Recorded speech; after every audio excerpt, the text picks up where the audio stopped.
Olá, muito boa tarde. Mais uma vez pedindo licença para entrar na casa da senhora, para entrar na casa do senhor.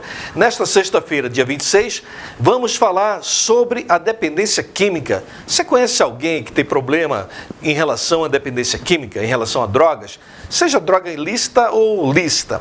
Mas hoje nós vamos conversar com um especialista sobre dependência química e o enfrentamento ao combate às drogas ilícitas.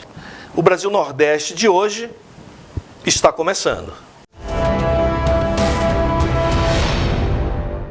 Nesta sexta-feira, dia 26, está sendo comemorado o Dia Internacional de Combate às Drogas. E esse Dia Internacional, as Nações Unidas, fez essa campanha para divulgar esse enfrentamento a esse mal, que é o mal do século. E aí nós vamos conversar com alguém que entende bastante desse assunto, que é o Dr. Quirino Cordeiro Júnior, que está na secretaria que cuida desse tema no governo federal. É a Secretaria Nacional de Prevenções às Drogas do Ministério da Cidadania. Doutor Quirino, muito obrigado por atender o Brasil Nordeste, e eu gostaria de iniciar perguntando para o senhor qual a importância de um dia para tratar desse tema que afeta, segundo estudos aqui da própria ONU, 5% da população mundial. Bom, então, antes de mais nada, Sandro, muito obrigado pelo convite, pela oportunidade de estar aqui conversando com você e com toda a sua audiência. Hoje, no Brasil, nós vivemos um momento muito especial na área de políticas públicas sobre drogas. Isso porque no ano passado, em 2019, o presidente Jair Bolsonaro, por meio do decreto 9761, no dia 11 de abril, publicou a nova Política Nacional sobre Drogas. E um pouco depois disso, no dia 5 de junho, foi promulgada a nova Lei de Drogas, que é a Lei 13.840. São duas normativas que se alinham entre si e buscam dar novos norteamentos para o enfrentamento às drogas e também para as ações de prevenção ao uso dessas substâncias, bem como o tratamento e recuperação de pessoas que apresentam dependência química. Nesse contexto, então, trabalharmos neste momento essa data que coloca o cenário das drogas para o debate nacional é muito importante. No Brasil, infelizmente, por conta de políticas públicas completamente equivocadas que vinham sendo conduzidas até então, nós vimos tendo resultados muito insatisfatórios nesse cenário das drogas como um todo. Por exemplo, no Brasil nós vimos tendo um aumento importante do uso de drogas não só lícitas, como também ilícitas. No Brasil, infelizmente, as consequências danosas das drogas vinham aumentando muito. Nós vimos tendo um aumento de pessoas em situação de rua que apresentavam dependência química, nós vimos tendo, infelizmente, um aumento de pessoas com dependência química morrendo por suicídio, nós vimos tendo aumento do afastamento do trabalho no INSS de pessoas dependentes químicas, nós vimos tendo um aumento importante do encarceramento de pessoas com dependência química. E isso não porque a nossa lei de drogas pune com prisão pessoas que fazem uso das substâncias, longe disso, mas porque, infelizmente, essas pessoas não vinham recebendo por parte do poder público o cuidado adequado. Infelizmente, essas pessoas se vulnerabilizavam, entravam em conflito com a lei e eram presas. Então, o cenário que nós tínhamos no Brasil, infelizmente, era um cenário bastante ruim, e essas mudanças todas que o governo do presidente Jair Bolsonaro vem fazendo desde o ano passado, vem dando, então, novos rumos para o enfrentamento desses problemas. Então, nós comemorarmos essa data, nós celebrarmos essa situação hoje é muito importante, principalmente para que nós possamos trazer cada vez mais para o debate nacional, para que nós possamos apresentar a toda a sociedade esses problemas e juntos possamos então caminhar novos caminhos longe do que vinha sendo feito até agora. O senhor pode citar como exemplo um ponto que o senhor considera que não era adequado na política anterior, e pode citar algumas modificações, apresentar o que tem de novo na política do governo do presidente Jair Bolsonaro? Sim, a primeira questão que é muito importante para nós como população brasileira, é que essas novas normativas colocam de maneira muito clara a posição contrária à liberação das drogas no Brasil. Isso é um ponto muito importante, porque isso acaba balizando todas as ações que nós passamos a realizar no governo desde então. Então, hoje, com a publicação da nova Política Nacional sobre Drogas, com a publicação da nova Lei de Drogas, fica muito claro que hoje no Brasil existem normativas que colocam a posição contrária à liberação das drogas. Isso é muito relevante porque, infelizmente, em gestões passadas do governo federal, havia, para dizer o mínimo, um flerte com a ideia de se liberar as drogas no Brasil. E todos esses problemas que nós acabamos de enfrentar e tantos outros, nós acabamos de falar aqui, esses problemas todos que vinham se abatendo sobre o Brasil, eles não vão melhorar com uma eventual liberação das drogas. Muito pelo contrário, esses problemas vão sim piorar. E nós sabemos disso porque, infelizmente, países que liberaram as drogas, principalmente a maconha, vêm apresentando problemas importantes. Isso que eu ia perguntar para o senhor, porque o pessoal que defende esse movimento, inclusive eles citam alguns lugares que romanticamente eles acham que poderia dar certo. Teve algum lugar no mundo que a liberação das drogas deu certo, beneficiou a população? Não, e nós temos alguns dados concretos para sabermos disso. Por exemplo, o Uruguai, nosso vizinho, que liberou a maconha já faz algum tempo, tem apresentado um aumento importante, por exemplo, das taxas de homicídio. Só no primeiro semestre do ano de 2018 houve um incremento das taxas de homicídio, dos assassinatos, em 66%. Ao contrário, aqui no Brasil, no ano passado, com as políticas mais fortes de enfrentamento às drogas, uma política mais forte de segurança que nós temos realizado no país, no ano passado, no Brasil, nós tivemos uma redução das taxas de homicídio em 20%. Uma outra situação que tem acontecido em outros países, por exemplo, em Portugal, que também liberou as drogas, só para quem está nos assistindo possa ter uma ideia, a maconha, por exemplo, é um importante fator de risco para doenças psiquiátricas muito graves, como quadros psicóticos, no caso da esquizofrenia, por exemplo. Portugal, que liberou a maconha, desde que acabou liberando essa droga, teve um aumento de 30 vezes o número de internações de pessoas por surtos psicóticos. Nós temos, por exemplo, nos Estados Unidos, tem ocorrido em alguns lugares o aumento do tráfico de drogas, mesmo com a liberação das substâncias. Aí você fica pensando, pô, mas por que isso aconteceu? Porque qualquer liberação das drogas acaba causando, por consequência, um aumento do consumo. Sim. E essas pessoas que acabam então fazendo uso de drogas, quando a droga é liberada, ela é legalizada, muitas vezes falam, então agora essa pessoa vai comprar no mercado de droga legalizada, o que não é verdade. Por quê? Porque esse mercado de droga legalizada vai acabar tendo um preço muito maior do que o mercado paralelo, é muito mais difícil você comprar no mercado legalizado do que no mercado paralelo. Então, você tem duas consequências quando você libera as drogas. Isso tem acontecido em vários estados americanos. Você aumenta o número de pessoas usando e essas pessoas vão continuar comprando no mercado paralelo. Então, você aumenta o tráfico de drogas. Você tem outros problemas, por exemplo, nos Estados Unidos, estados que liberaram as drogas, como Oregon, Nevada, Washington, esses estados têm aumentado muito as taxas de acidentes automobilísticos com vítimas. Por quê? Porque as pessoas começam a fazer uso dessas substâncias que estão mais à mão na sociedade e as pessoas acabam se envolvendo com acidentes.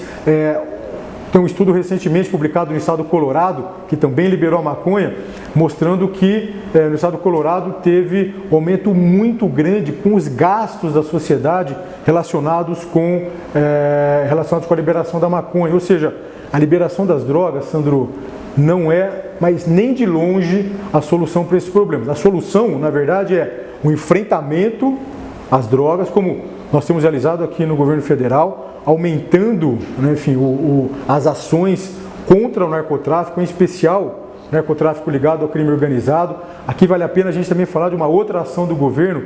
O governo apresentou, no ano passado, uma medida provisória, 885, que acabou se transformando numa lei, que é a Lei 13.886. Essa lei reformula o Fundo Nacional Antidrogas, o FUNAD, e com isso tem uma ação muito importante que é de apreender bens do narcotráfico e dar mais, enfim, potência a essa ação. Então a gente agora está diminuindo o poder, né, econômico, financeiro do narcotráfico. Essa é uma ação muito importante para fazer o enfrentamento dessas organizações criminosas. E agora a gente está pegando esse recurso, colocando no Fundo Nacional Antidrogas e aplicando em ações para o enfrentamento do narcotráfico e também para ações de prevenção, cuidado e tratamento e reinserção social de dependentes químicos. Outras ações que são importantes que nós estamos fazendo aqui no governo federal é buscar ações mais efetivas na prevenção das drogas. A gente tem ações, por exemplo, em parceria com o Conselho Nacional de Comandantes Gerais das Polícias Militares.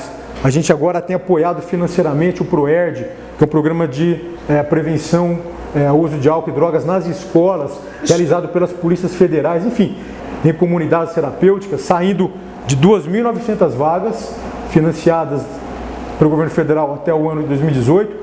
Ano passado chegamos a 11.000 vagas. E a nossa expectativa neste ano, estamos com o edital aberto, é ampliarmos para 20.000 vagas. São vagas financiadas pelo governo federal, que saltam de 2.900, indo para 20.000 vagas, financiadas diretamente pelo governo federal em comunidades terapêuticas, que são entidades que trabalham na recuperação de pessoas com dependência química. Então, o caminho que a gente tem que trilhar, Sandro, não é liberar as drogas, e isso o governo do presidente Jair Bolsonaro é muito ciente disso. Nós estamos trabalhando nesse sentido aqui no governo federal. O caminho é trabalharmos no enfrentamento ao narcotráfico, ações de prevenção e ações de tratamento e cuidado daquelas pessoas que infelizmente já entraram no mundo das drogas. Muito obrigado a você que está acompanhando o programa Brasil Nordeste de hoje. Quero pedir que você passe um WhatsApp para a gente. Manda uma mensagem, diz de qual cidade que você está assistindo o programa. Nós queremos mandar um abraço especial aí para a sua região, tá bom? Nós vamos a um breve intervalo e voltaremos a conversar com o Dr. Quirino sobre o tema da dependência química. Só para você saber, cerca de 5% da população mundial sofre com o drama da dependência química. Nós vamos continuar conversando sobre esse assunto com o médico especialista, o Dr. Quirino Cordeiro Júnior. A gente volta já. Ministério da Cidadania apresenta A Caixa. Uma instalação montada em uma escola e num shopping, para mostrar que a melhor maneira de você não se tornar dependente é não entrando no mundo das drogas.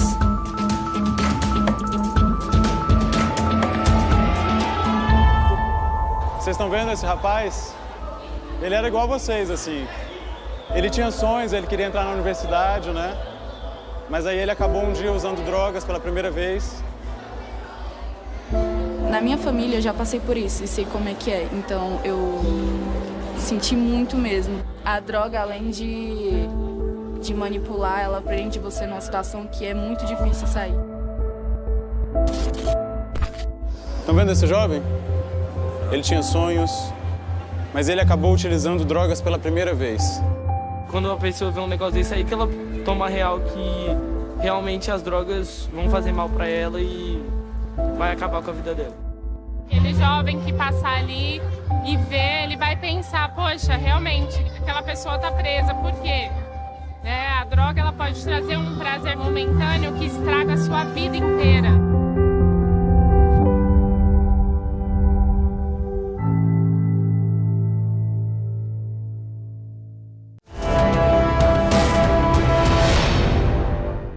Obrigado mais uma vez, aguardando o seu WhatsApp e agradecendo a você que já enviou o WhatsApp para a gente. No próximo programa, a gente vai estar mandando um abraço aí para vocês que já estão enviando o WhatsApp. O número está aí na sua tela, faça contato com a gente. Vamos ao Giro do Brasil Nordeste de hoje.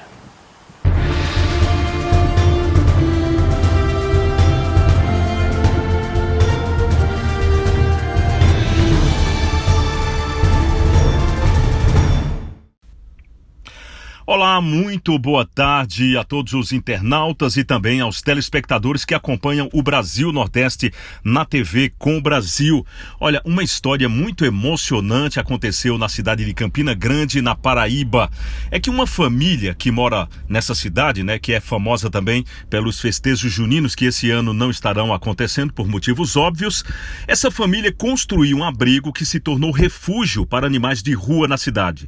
Construído em formato de uma mini casa na calçada da residência, o local foi feito de madeira e coberto com lona. A ideia de construir o abrigo foi de Luiz Henrique, um garotinho de 8 anos de idade que se sensibilizou com a situação de um cachorro que estava vulnerável ao frio. O menino falou o seguinte: a gente percebeu que tinha um cachorro na frente da nossa casa na época de muito frio e pensei que a gente podia fazer uma casa para ele, justificou o menino, o Henrique, né? A casa tem uma cama feita com um pneu reutilizado e também conta com potes para água e para comida. O espaço, que é aberto para todos os animais que passam no local, é reorganizado mais de uma vez por dia. Tá aí um grande exemplo de altruísmo, um exemplo, né, de solidariedade num momento tão difícil que o mundo vem vivendo aí, onde continuam as divisões políticas, humanas, e aí uma criancinha de 8 anos de idade, com toda a pureza do mundo, abraça os animais, e muitas pessoas estão esquecendo que nesse momento de pandemia, animais estão nas ruas passando fome. Portanto, se você puder, não precisa fazer uma casa se não puder fazer, mas pode deixar um pouquinho de comida, ração aí na calçada da sua casa, para que os cães, gatos, enfim, animais que passem na rua possam também ser abrigados em momento de pandemia. Tá aí um bom exemplo vindo da Paraíba. Em Pernambuco, mais especificamente no município de Garanhuns, nós conversamos com o prefeito Isaías Regis, e ele que governa a cidade chamada Cidade do Festival de Inverno, um evento que acontece há 29 anos, na verdade faria 30 anos esse ano, no mês de julho, que sempre acontece. No mês seguinte, o mês que vem aí não vai acontecer, né, também em virtude da pandemia, e acontece o evento Viva Dominguinhos, uma homenagem ao artista, o grande forrozeiro, grande compositor que é natural de Garanhuns e está sepultado em Garanhuns, e esse evento foi criado para homenageá-lo. Esse ano também não aconteceu. Nossa conversa com o prefeito Isaías Regis foi exatamente sobre esse assunto, e ele falou da tristeza, né, de não poder realizar esses eventos, principalmente o evento produzido pela sua gestão, que é o Viva Dominguinhos, já que o Festival de Inverno tem uma responsabilidade do governo do estado, mas a magia do Natal, que é um evento que acontece no final do ano, onde a cidade fica totalmente iluminada, muitos shows na cidade, esse ano provavelmente também não vai acontecer. O prefeito reclamou da falta de arrecadação, de apoio para realizar os eventos e também da impossibilidade em virtude dos decretos estaduais. Portanto, são as informações do Nordeste brasileiro. Hoje trouxemos informações da Paraíba e de Pernambuco. Eu sou Marcelo Jorge, da Rádio Brasil Nordeste e da Rádio Marano FM, direto para Brasília, para o meu amigo Sandro de Moura nos estúdios aí da Brasil Nordeste, da TV com o Brasil. Uma ótima tarde para todos. Obrigado, Marcelo Jorge.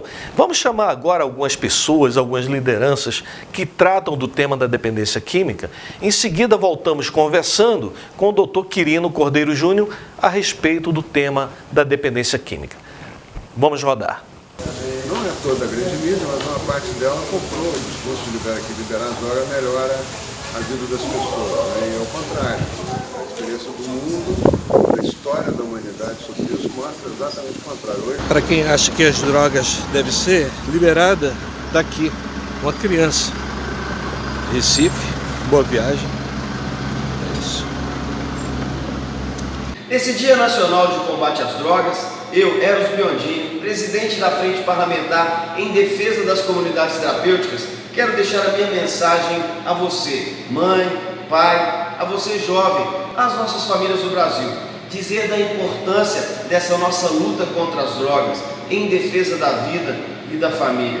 Dizer da importância de trabalharmos a prevenção, a recuperação e a reinserção social. Nós devemos ficar longe das drogas, porque ela destrói não apenas aquele que a consome, mas também destrói toda a família. Mas acreditamos na recuperação, acreditamos que não existe caso perdido. Então, se você precisa de ajuda, saiba, nós podemos te ajudar. Hoje é o dia de gritarmos: vida sim, Drogas, não. Que Deus abençoe as nossas famílias. Meu nome é William de Oliveira, sou morador aqui do Rio de Janeiro, da comunidade da Rocinha, mobilizador social, ativista. Esse dia hoje da prevenção às drogas, do combate, enfim, é muito importante, né, na questão de pensarmos em propostas de regulamentação, né, e pensar aí na questão primária do tratamento dos clientes, né, pessoas que são dependentes nessa área. Como morador de uma comunidade que hoje acompanho dia a dia, né, pessoas que são usuários, né, e passam por vários transtornos, eu que ainda tenho esse problema na família, também já fui um usuário que, através do Evangelho, né, consegui ser liberto dessa situação, graças a Deus, e muita força de vontade, mas nem todos têm essa força de vontade e fé para isso. Então hoje, propor princípios e diretrizes realmente que possam mobilizar pessoas a se manifestar, entendendo a importância desses princípios e diretrizes, né? Eu acho que as leis hoje, elas são muito brandas, né? Precisamos hoje de regulamentação, né? Precisamos realmente mudar todo esse comportamento dos usuários e entender que a importância da regulamentação hoje no Brasil, ela vem em primeiro lugar, entendeu?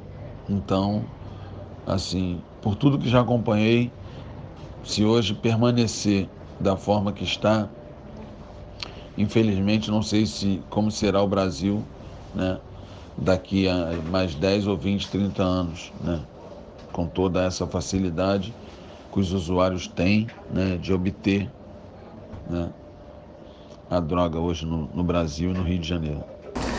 Seria muito ingênuo pensar que ao legalizar as drogas, todas as bocas de fumo iriam automaticamente fechar e todo o crime organizado iriam fechar as portas, né? Por outro lado, secretário, a gente sabe que em algum nível as drogas, ela dá o prazer e por isso a atração. O senhor citou parceria na parte de educação e de prevenção. O Ministério da Educação tem algum trabalho específico para que as crianças saibam desde cedo que o dono, entre aspas, da comunidade não é o cara legal e que essa brincadeirinha do uso de um entorpecente numa festinha é algo que pode levá-la à morte, mas isso ser colocado de uma forma mais perene nas escolas desde cedo. Tem alguma iniciativa nesse sentido com o Ministério da Educação? Nós estamos trabalhando agora com o Ministério da Educação para aproveitarmos um programa que já existe nas escolas brasileiras, mas que infelizmente também não vinha sendo executado de maneira satisfatória. O nosso objetivo agora é mudarmos o escopo desse programa, que é o programa Saúde na Escola. E nesse momento estamos em contato com o Ministério da Educação para modificarmos o modo como esse programa vinha sendo realizado nas escolas, porque infelizmente as ações de prevenção vinham sendo negligenciadas dentro desse programa. Entretanto, nós já temos ações nas escolas, como eu falei, trabalhando com as polícias militares no PROERD.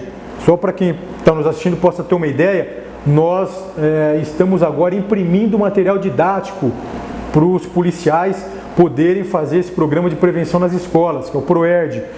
Nós imprimimos já 570 mil livros didáticos que estão sendo distribuídos agora por todo o país, por todos os estados brasileiros. O nosso objetivo é que nós possamos fortalecer o PROERD, onde esse programa já existe, e que possamos também aumentar, dar mais capilaridade para esse programa.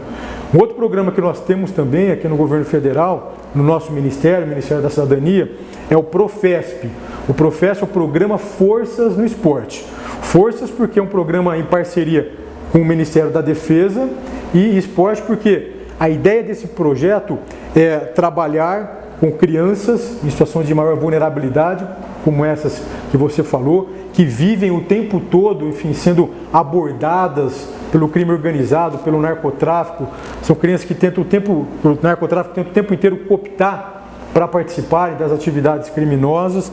Então a ideia desse programa é pegar essas crianças e levarem no período do contraturno escolar para unidades das Forças Armadas, né? Daí programas de Forças Armadas no esporte, para que as crianças possam ficar. Se ela estuda de manhã, ela passa o período da tarde numa unidade da Marinha, Exército, Aeronáutica, fazendo atividades esportivas, protegida da ação do narcotráfico, protegida da oferta de drogas, que nós sabemos que infelizmente é a realidade de muitas comunidades carentes hoje no Brasil, essa é a realidade que nós temos. Então a ideia é nós protegermos as crianças, e esse programa, o Profesp, hoje já conta com mais de 30 mil crianças em todo o Brasil. Então nós temos buscado realizar ações em escolas, buscado realizar ações que possam colocar as crianças no período do contraturno escolar em atividades que as protejam da ação do crime organizado, para que nós possamos ter resultados mais efetivos na prevenção ao uso de álcool e drogas no Brasil. Aliás, essa questão das Forças Armadas eu acho primordial, porque se você pegar as favelas, esse país afora, como o senhor mesmo colocou, esses jovens são cooptados o tempo inteiro e não há o que fazer ali. Eu lembro de uma conversa com um policial militar, por conta da implementação daquela polícia no Rio de Janeiro, e ele diz o seguinte: no momento que iniciou aquela polícia pacificadora no morro, tinha um jovem que ia sempre lá, visitava eles, gostava da ideia de que eles estavam controlando o território, mas daqui a pouco aquele jovem passou a não aparecer mais ali. Em suma, eles perderam aquele jovem para o tráfico, é o que ele diz. E um outro delinquente me falou em uma entrevista de que a sociedade acaba não oferecendo tantas oportunidades quanto o crime organizado oferece. Então essa questão das Forças Armadas, só para pontuar aqui, para que os parlamentares ajudem nessa direção, coloquem mais dinheiro nas Forças Armadas, e eu não sabia, inclusive, dessa iniciativa. Sim. E é interessante você falar sobre isso, Sandro, porque o ano passado nós aproximamos muito o nosso trabalho com o Congresso Nacional, com parlamentares que apoiam a causa da construção de uma sociedade protegida das drogas, que é o que o governo do presidente Jair Bolsonaro tem trabalhado para construir. Então, ano passado, nós ajudamos na recriação da Frente Parlamentar em Defesa das Comunidades Terapêuticas, lá no Congresso Nacional, que são essas casas de recuperação de pessoas com dependência química, e que hoje o governo federal, então, como eu disse, tem ajudado a financiar. Passou a reconhecer o trabalho das casas. Passou a reconhecer e, como eu disse, foi além, né? Nós hoje aumentamos muito o financiamento dessas vagas, e são vagas gratuitas ofertadas pelo governo federal nas comunidades terapêuticas para a população. E uma outra coisa que nós fizemos também ano passado, junto ao Parlamento, junto ao Congresso, foi um caderno de emendas parlamentares. Nós fizemos um lançamento desse caderno lá no Congresso Nacional, para que os parlamentares pudessem ter ideia de quais ações nós estávamos fazendo, inclusive o PROERD, o PROFESP, que são essas ações de prevenção, né, ao uso de álcool e drogas, ações de tratamento, como nas comunidades terapêuticas, em grupos de mútua ajuda e apoio familiar, que nós também estamos trabalhando hoje em parceria com esses grupos. Então nós fizemos um caderno de emendas parlamentares para que deputados federais e senadores pudessem aportar recurso, então, para as nossas ações do governo federal. Então, isso é muito importante, e nós estamos cada vez mais próximos do Congresso, porque acreditamos que nós vamos caminhar cada vez mais longe se tivermos parceiros, enfim, nessa caminhada. Aproveitar e fazer esse registro de que em governos anteriores essas comunidades terapêuticas eram quase que marginalizadas, né? Talvez porque muitas são ligadas a instituições cristãs, católicas, evangélicas, espíritas, mas alguém que professa alguma fé. Então essa turma aí que não acreditava em nada, a não ser na tal liberdade, meio que marginalizavam essas comunidades. Secretário, nós estamos chegando ao final da nossa entrevista. Queria que o senhor deixasse então uma mensagem às famílias brasileiras em relação a esse dia que nós estamos celebrando o enfrentamento às drogas. Bom, aproveitando esse gancho que você nos deu, né, sobre as famílias, né, é muito importante que as famílias brasileiras estejam envolvidas, né, em especial nas ações de prevenção ao uso de álcool e de outras drogas. Só para nós termos uma ideia, Sandro, é muito importante o trabalho das famílias, o envolvimento das famílias. O ano passado foi publicado um estudo muito importante realizado pela Universidade de Harvard, uma das universidades mais importantes do mundo, mostrando que uma situação singela, aparentemente comum, que faz parte do dia a dia de grande parte das famílias do Brasil, mas o fato das famílias fazerem, por exemplo, uma refeição com todos os seus membros uma vez por dia, esse é um fator de proteção importante para o uso de drogas. Por quê? Porque as pessoas estão juntas, elas estão fortalecendo os seus laços, elas estão mais próximas, elas estão mais atentas para o que está acontecendo umas com as outras. Então, o fortalecimento das famílias é muito importante para essas ações de prevenção de álcool e drogas. E nós, o governo federal, estamos trabalhando juntamente com o Ministério da Mulher, Família e Direitos Humanos em ações para o fortalecimento das famílias, para que as pessoas possam entender que a família é realmente a base de sustentação de uma sociedade saudável e também de uma sociedade protegida das drogas. Então, é muito importante nesse momento nós falarmos diretamente com quem está nos assistindo para que fiquem atentos aos problemas e às questões que estão dentro das suas casas. Assim, com certeza, nós vamos conseguir avançar cada vez mais na prevenção das drogas no Brasil. Deixa eu falar uma coisa aqui para você, aproveitar esse depoimento, esse alerta tão importante do Dr. Quirino Júnior. Eu fui criado no interior de Pernambuco e durante muitos anos o meu pai não podia me dar presente. Mas tem uma presença e um presente que eu achava muito interessante. Quando ele chegava cansado do trabalho, ele me colocava no lombo de um cavalo e nós íamos juntos buscar lenha. Eu não lembro de muitos presentes que o meu pai possa ter me dado, mas eu nunca esqueço da presença do meu pai. Então, cuida do teu filho e tudo vai dar muito certo. Doutor Quirino, muito obrigado pela sua presença no programa Brasil Nordeste. Sucesso nessa sua missão e até a próxima. Muito obrigado, Sandro. Foi um prazer estar aqui com você e eu só tenho a agradecer e te parabenizar por esse trabalho tão importante que você tem realizado. Muito obrigado e ficamos à disposição. Até a próxima. Vamos agora ouvir o presidente da República. Presidente, fala com o Brasil.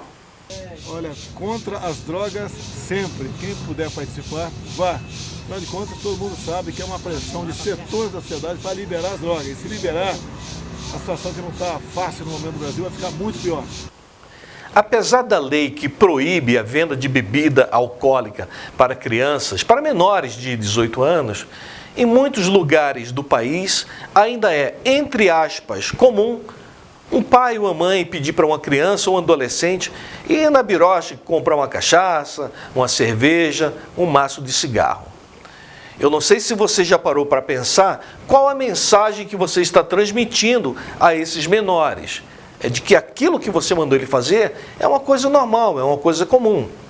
Pode ser que no futuro tenhamos que colher resultados desastrosos por conta dessa ordem mal orientada que você deu. O combate às drogas, o enfrentamento às drogas é algo que todos nós, cidadãos, temos que fazer.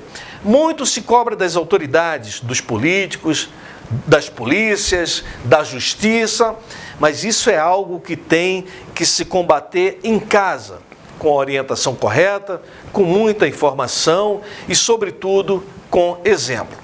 Quero desejar então a vocês todos um ótimo final de semana, um excelente final de semana e na segunda-feira nós vamos voltar com a segunda parte da entrevista do senador por São Paulo, o Major Olímpio.